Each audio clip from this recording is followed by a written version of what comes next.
Welcome back to No Nonsense Reviews and How-Tos. Today I'm going to show you how to add files that are 4 gig or larger to a USB thumb drive. Let's get started. Here's what happens when I try and put a large file onto a standard USB drive.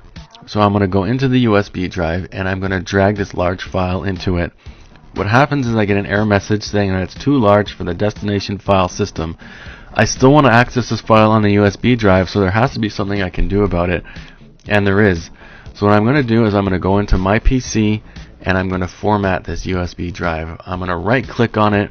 I'm going to go into format, and the default is FAT32. This is what I want to change. I want to change this to NTFS. So I'm going to click on that and I'm going to hit start at the bottom. I'm going to leave everything else the same, leave the quick format the same, hit start, hit OK, and there you go, it's done. So once that's done, I'm going to get out of here and I'm going to want to try and drag this large file into the USB drive again. Let's see what happens. It works. That's it. Problem solved.